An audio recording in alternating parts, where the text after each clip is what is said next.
Good afternoon, dear students. Welcome back to another important lesson from your syllabus this year. We will be doing the enchanted pool from your text. I have already explained the entire thing online, and I have set questions based on each paragraph. I have given you the meanings on WhatsApp. Kindly check the notes, go through the entire explanation. For those who were able to attend the online classes, which is compulsory in fact for all, but if in case you were unable to connect, this is your opportunity to understand the lesson with me during this recording. So there is a hint at the beginning of the lesson. There is a little riddle which will help you to put on your thinking caps and come up with the answer. I want you to think on this. I have not yet got an answer. I'm still waiting. And I'll give you the answer, the correct answer. So here, the riddle is, I never was, am always to be. No one ever saw me, nor ever will. And yet I am the hope of all, to live and breathe on this earthly ball. What am I? So a little hint is also given to you. It never comes. It never comes. So kindly put on your thinking caps and get on to the bottom of this and try and guess what possibly it can be. Let us read this lesson. The difficult words I have already given you the meanings of. I am going to give you the meanings again. Be with me all throughout this recording and this lesson and try and understand the entire thing. So please have your books open up at page 43. The name of the lesson is The Enchanted Pool. The stipulated period of 12 years was drawing to a close. Stipulated means the agreed period of time, the fixed and agreed period of time which the Pandavas had agreed with the Kauravas, and they were banished. They were banished in the sense meaning they were sent out of their kingdom as a punishment. So they had to leave, and these Pandavas, the 5 brothers, they were on exile for 13 years according to your book.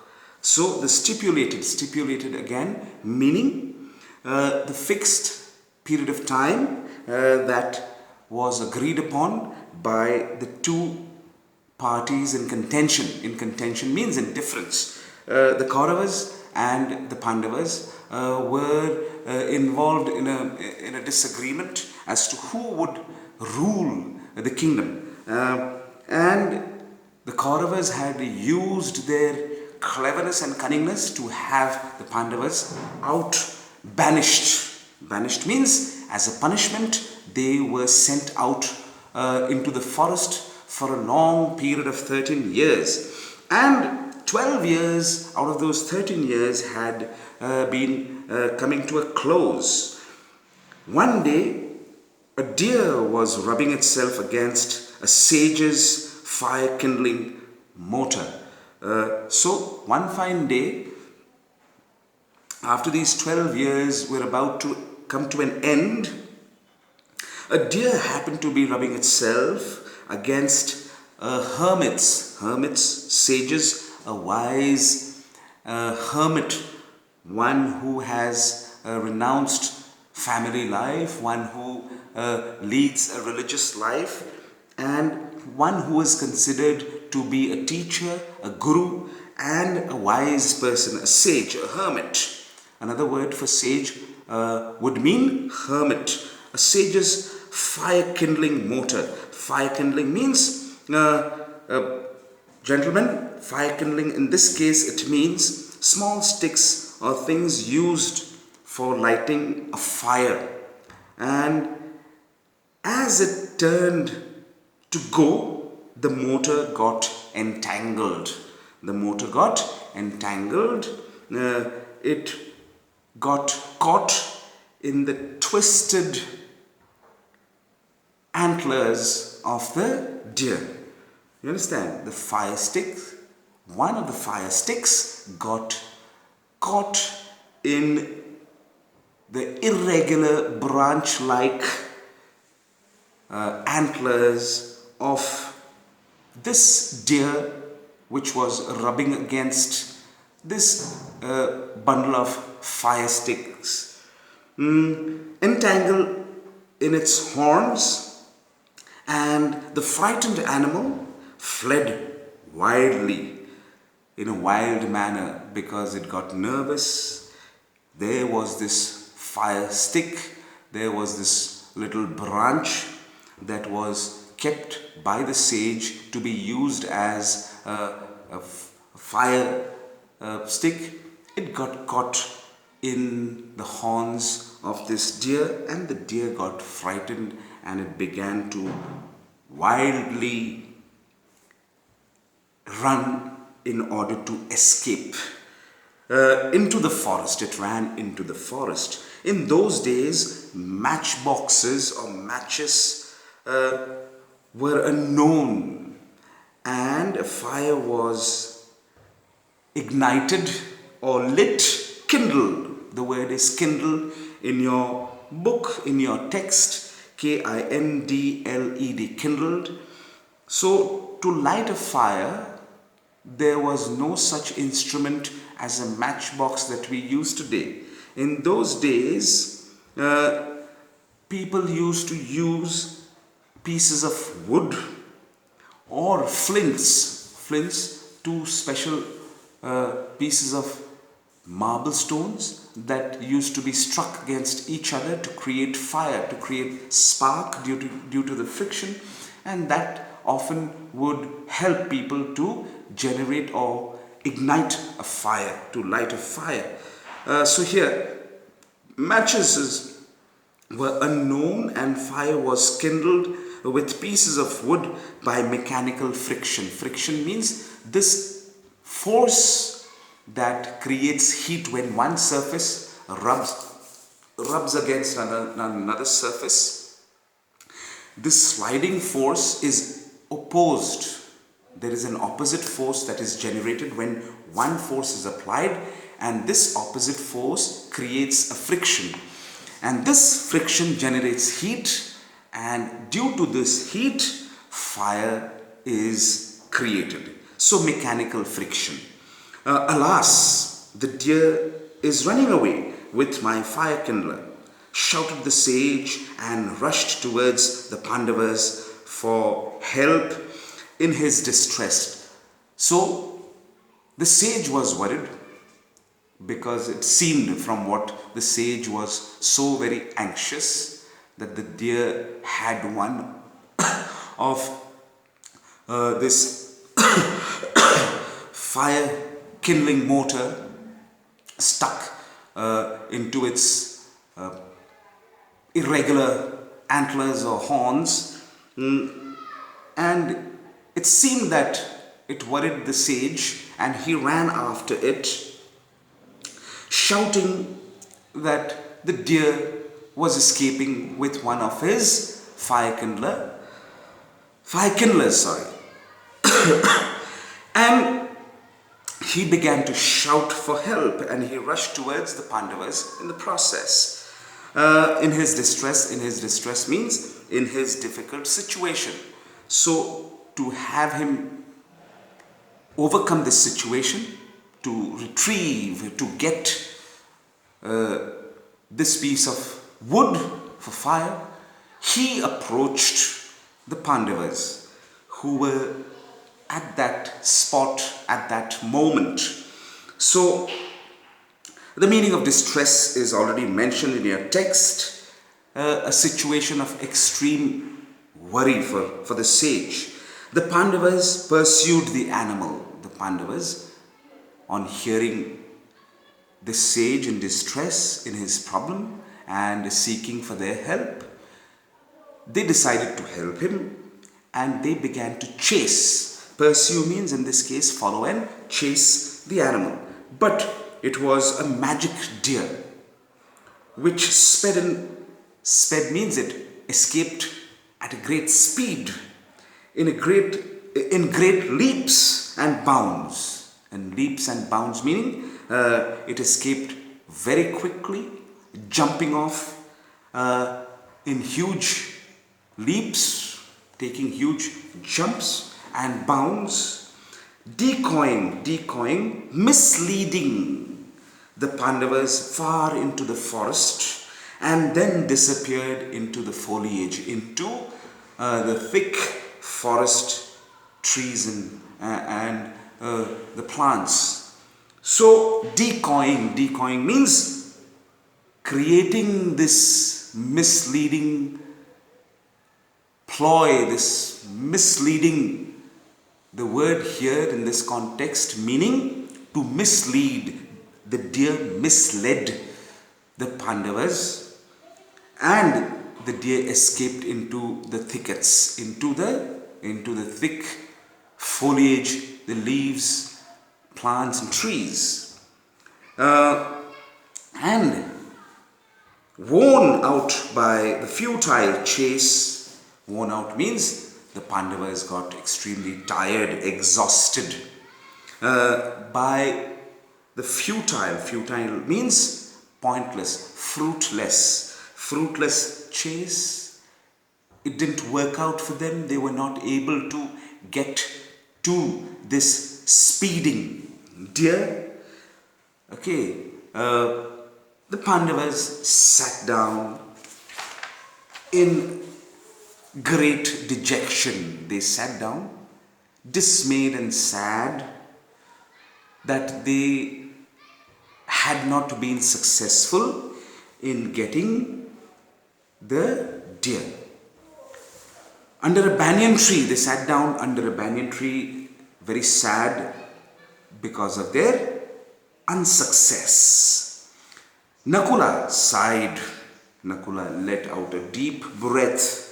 He breathed out his frustration and anger.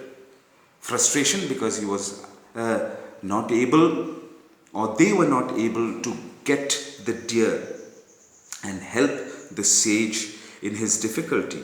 We cannot render even this trifling service to the sage. So Nakula said in his anger and frustration that how could they not do this little service?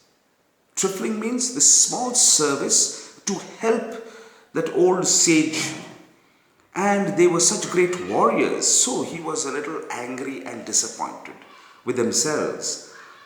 How we have degenerated, he said sadly. He said that how had they, all those brothers, the 5 brothers, had grown worse and deteriorated. D-E-T-E-R-I-O-R-A-T-E-D,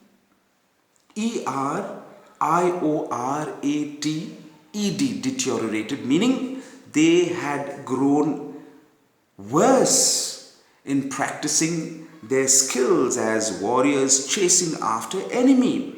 Here, a simple deer had eluded them and escaped. Do you understand? They had been tricked by this deer, such a simple creature, and they had been cleverly misled, and he felt angry and he felt frustrated and he was disappointed of the fact that they had grown worse in their skills of hunting. Yudhishthira noticed with sorrow that his brother had lost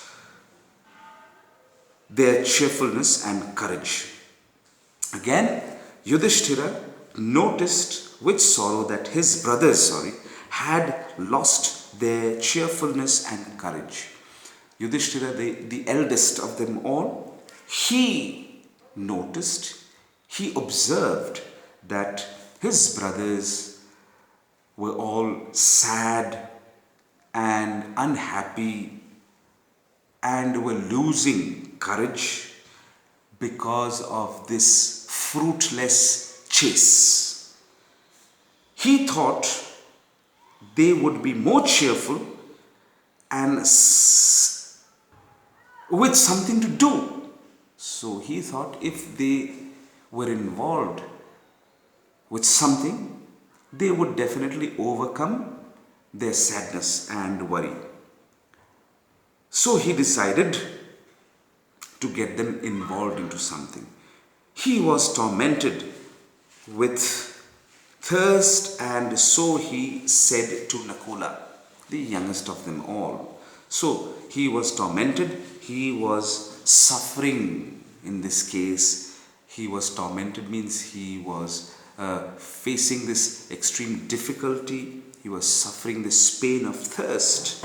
Therefore, he decided to ask Nakula, the youngest of them all, and he said the following lines: Brother, climb the tree and see whether there is any pool or river nearby. Nakula climbed the tree, looked around and said, at a little distance I see water, plants and cranes. There must certainly be water there. So he climbed up the tree at the request of his elder brother, and he looked across, and he had seen in the distance some water plants that usually grew where there was water available. And he had seen cranes. Cranes are kind of birds. These birds which feed on fish, and they are usually found in areas where there is plenty of water. So he told his brother, yes, he had seen some water plants in the distance, and he had seen cranes in the distance as well. Definitely, according to him, there was water available in some distance away from that spot they were in at that point of time. Yudhishthira sent him to fetch some water to drink. Fetch means to get some water to drink. So he requested him if he could kindly go and get some water for all of them so that they could regain their lost energy. Nakula was glad when he got to the place and saw there was a pool, a clear pool of water. He was very thirsty himself, and so he thought of satisfying. Quenching means satisfying his thirst first before taking water in his quiver. Quiver means a case in which warriors in those days, they placed and kept their arrows. So he had brought his quiver along, and in which he had decided that he would carry water as asked by his eldest brother Yudhishthira, to quench the thirst of his brothers who were waiting. So quiver means a case in which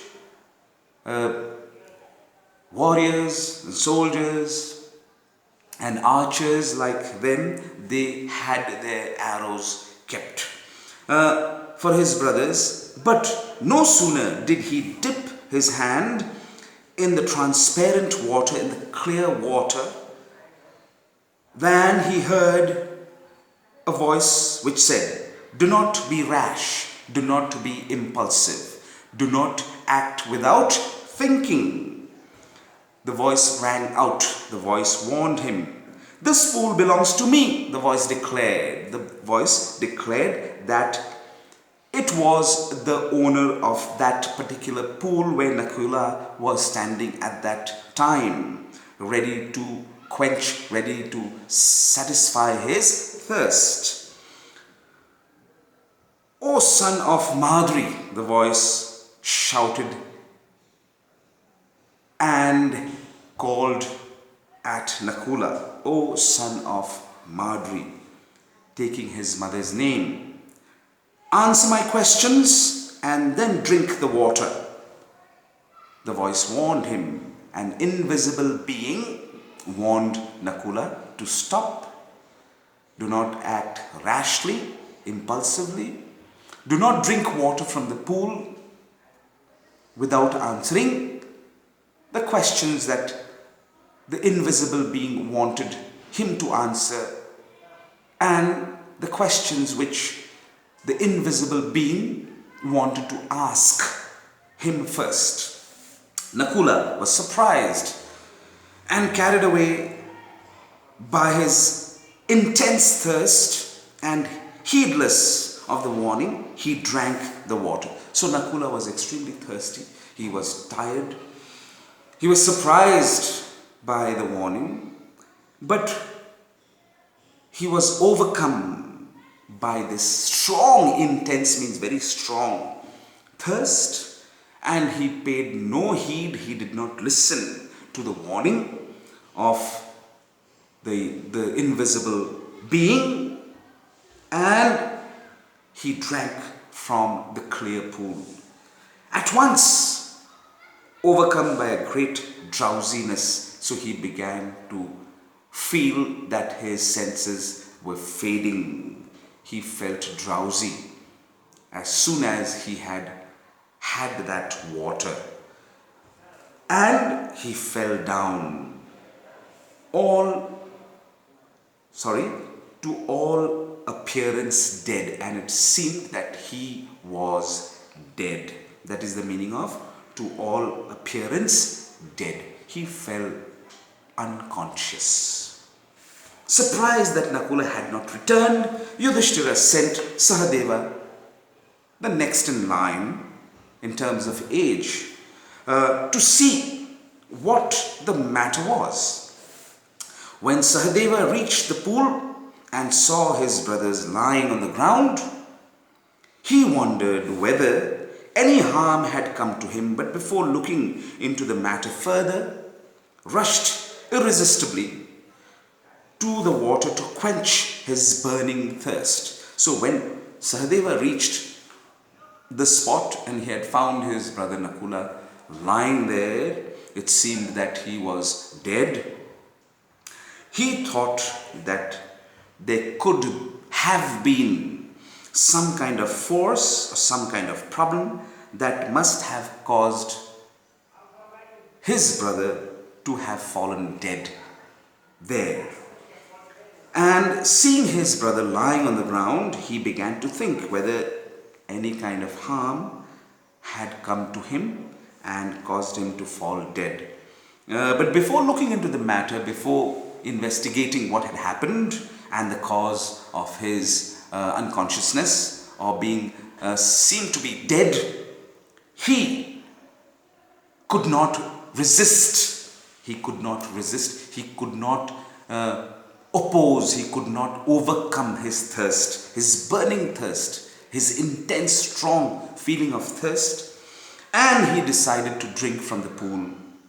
And then after which he had thought he would find out the reason behind his brother's case.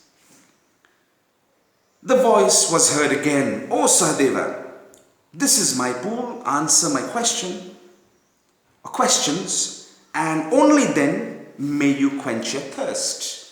The voice rang out. The voice said, "O Sahadeva," calling out to Sahadeva, and declared its ownership over that pool and asked him to answer all the questions that the invisible being would throw at him, and only then would he be allowed to drink and fulfill his thirst. Like Nakula, Sahadeva also did not pay any heed to the warning. He drank the water and at once dropped down, sharing the same fate as his younger brother Nakula. He too fell to the ground, and in all appearance it seemed that he was dead. Puzzled and worried that Sahadeva also had not returned, puzzled means very confused, and he was worried.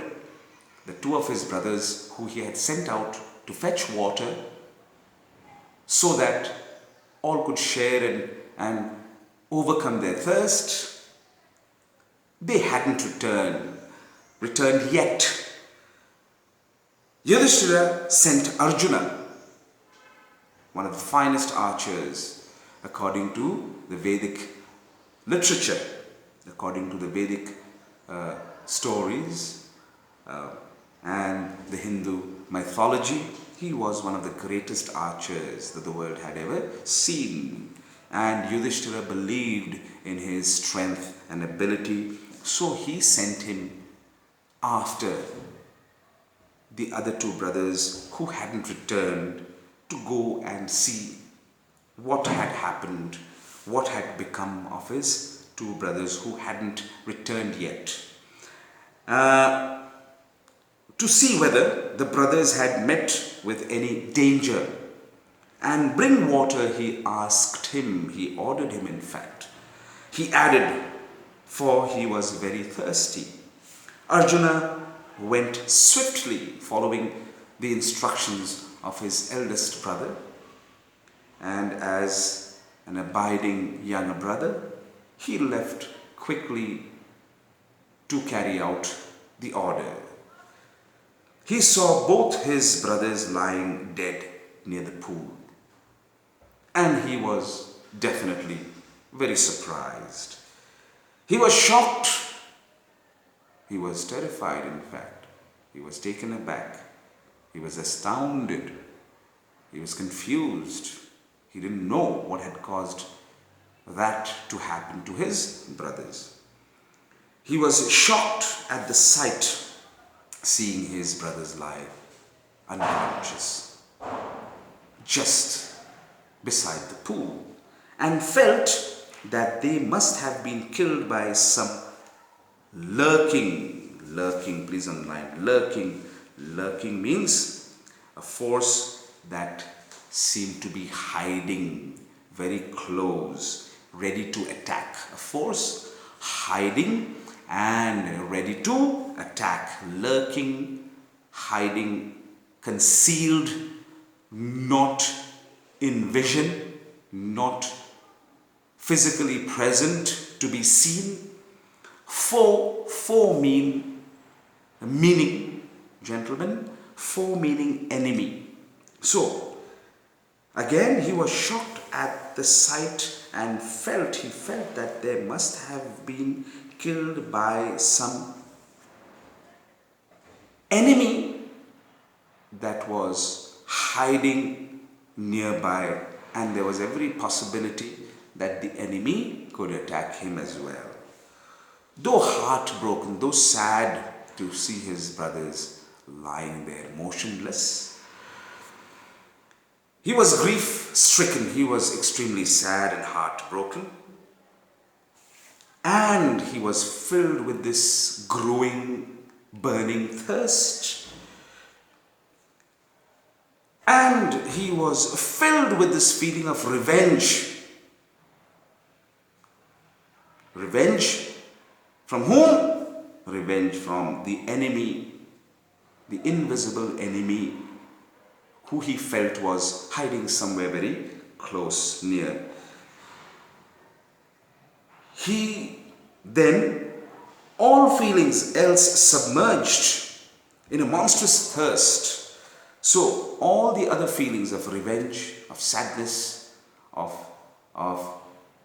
this feeling of confusion, seeing his brothers lie dead, again, all this feeling of sadness, broken-heartedness, this feeling of burning revenge that he had in his mind and heart to get to the enemy, defeat the enemy, and make him pay for what he had done to his brothers. All these feelings were subdued, were subdued, put down by a greater force. And what was this force? This monstrous means this feeling that could not be overcome or defeated, as powerful as a monster. And what was this feeling? This feeling of thirst. So this feeling of thirst was so strong that it subdued all other feelings that he was experiencing at that point of time, and he was unable to resist it.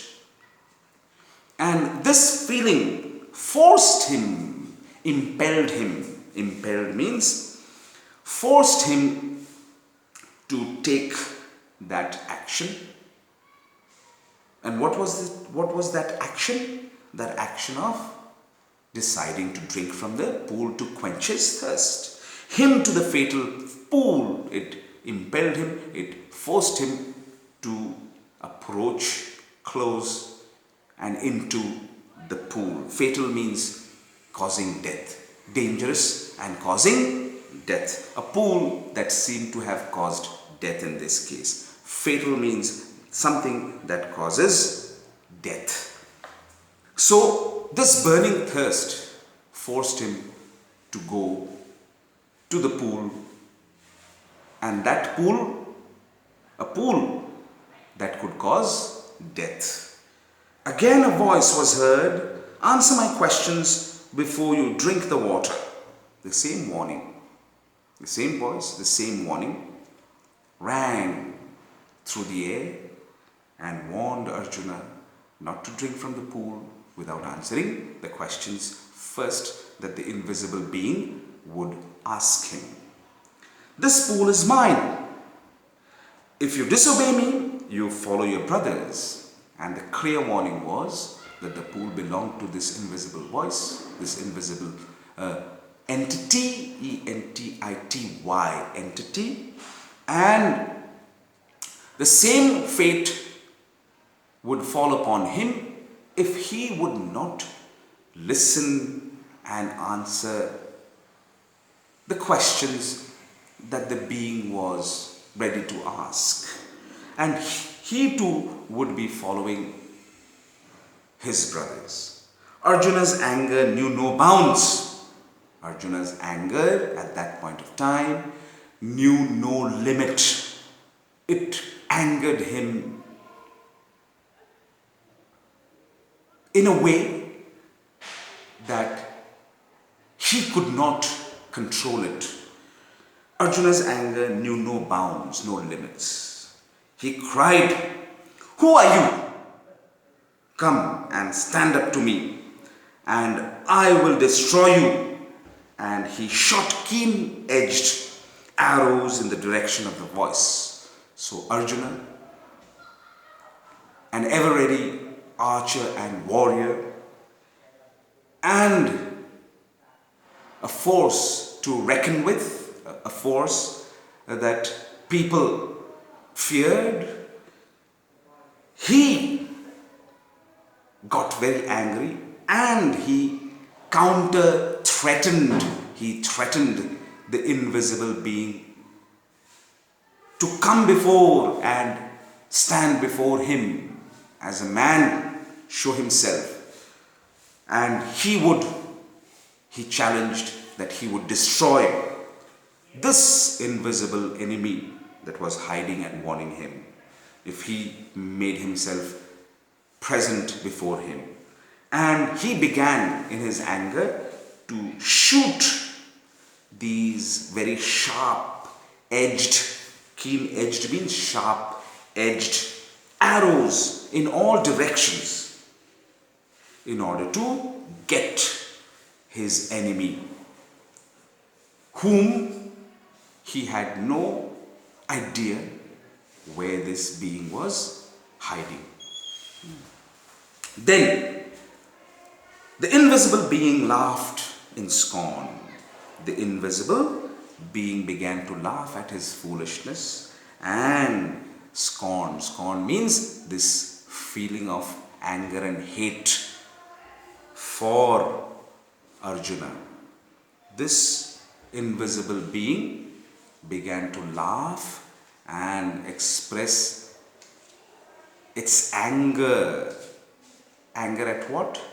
Anger at this foolish decision of trying to hurt it by shooting arrows by this immature, I-M-M-A-T-U-R-E, immature, unwise Arjuna.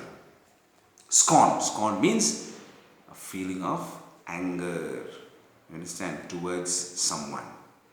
Your arrows do but wound the air.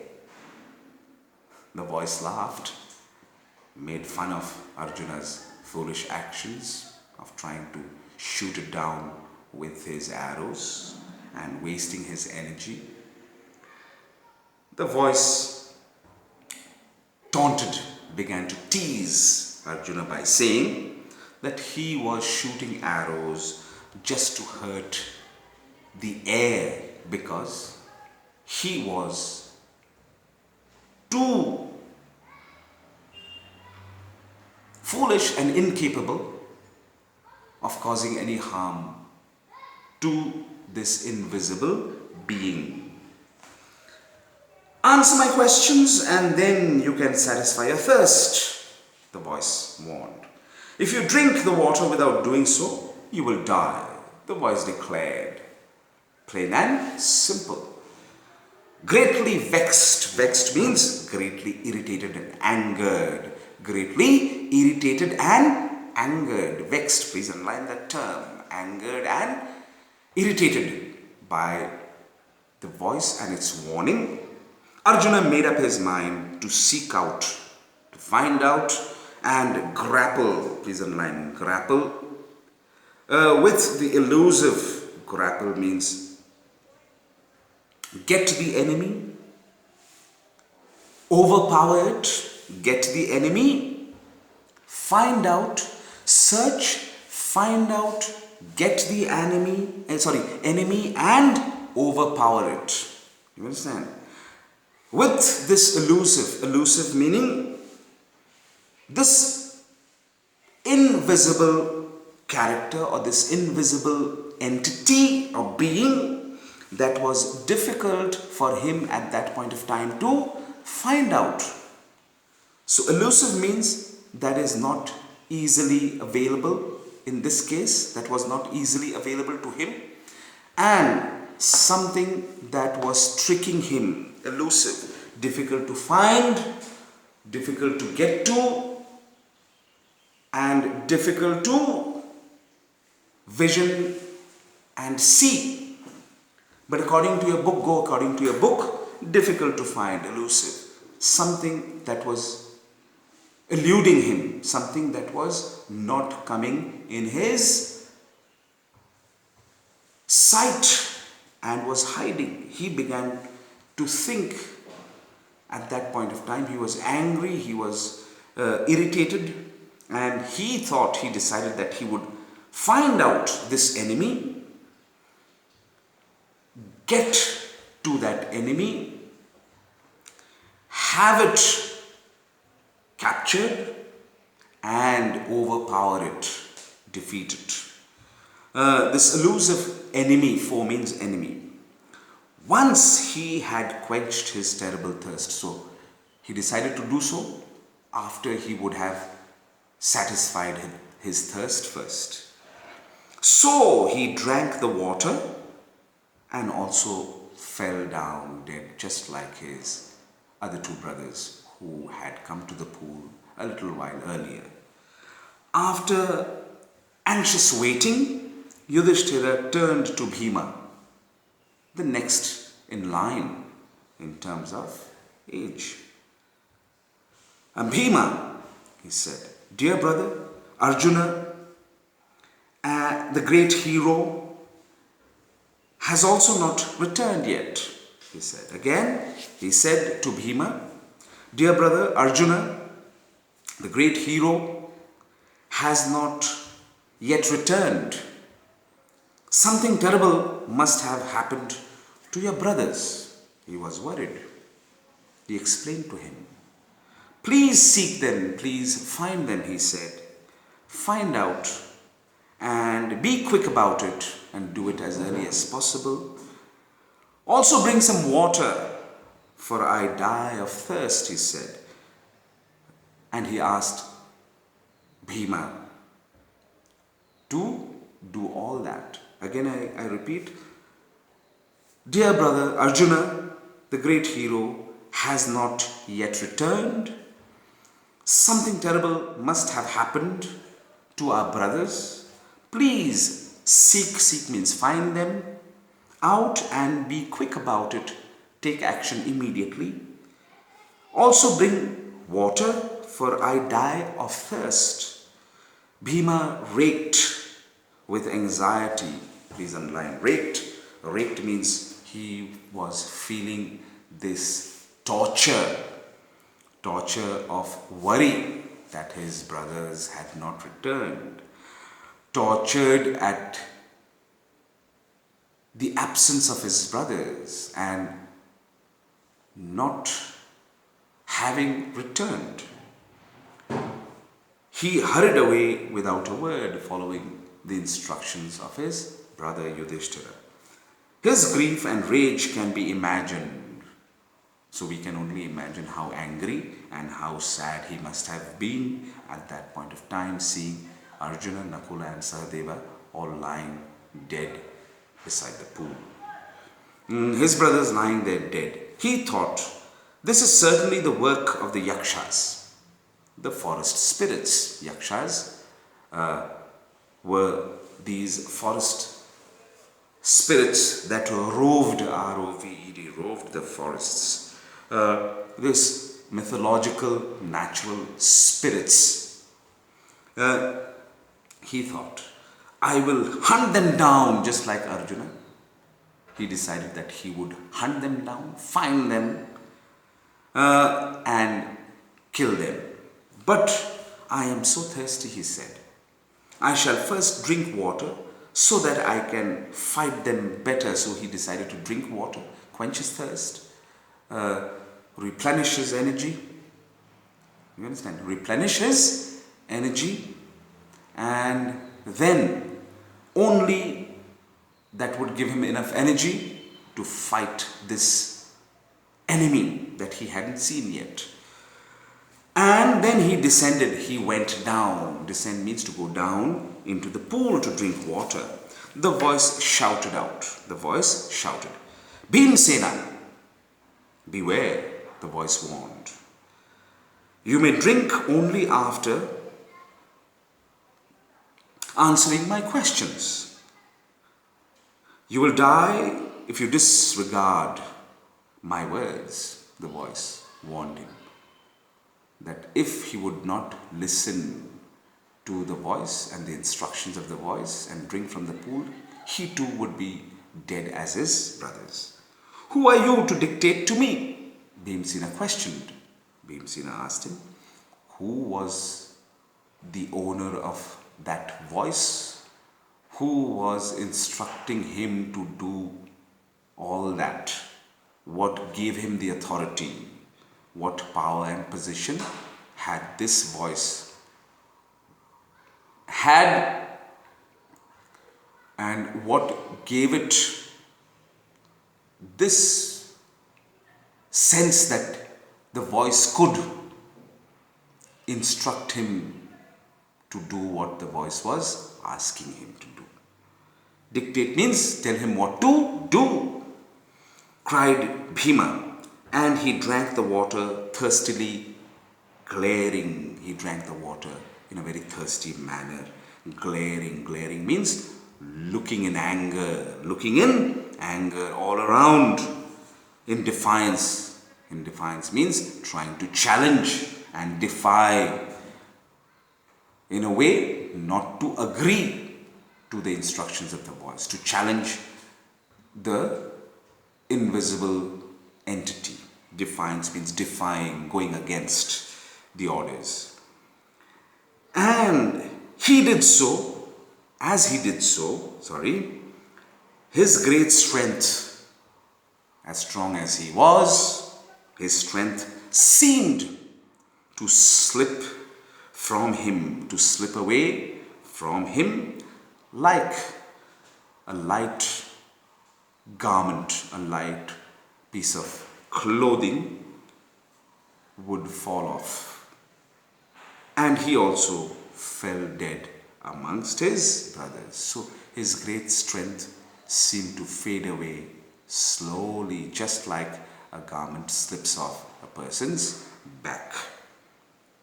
Without great effort, without any resistance, he fell down dead. Alone Yudhishthira was raked. Raked means he was very nervous and worried. And he was feeling this pain of of this episode of his brothers not returning. He was tortured. He was pained with the worries of his brothers having not returned yet. And he was also feeling the pain and torture of this burning thirst. Have they been subjected? Had they fallen victim to a curse, he thought. He thought that they could have fallen subject, they could have become the victims of some curse. Blessing and curse. Curse means in a bad way, blessing means in a good way. Or they wandering means roaming about in the forest. WONDER is to think. WANDER is to roam around in search of, in this case. So he thought to himself, he came up with this two reasons. First, he thought that his brothers could have fallen victims to a curse. And second, he thought they might have died out of thirst, having found no water, and they had been searching for water, wandering, roaming around in the forest in the hot sun. They must have fainted and died out of thirst. Unable to bear the thoughts, unable to, take the thoughts of his brothers having fallen victim to a curse or dying out of thirst in the thick forest. He was driven, he was forced, and he was forced desperately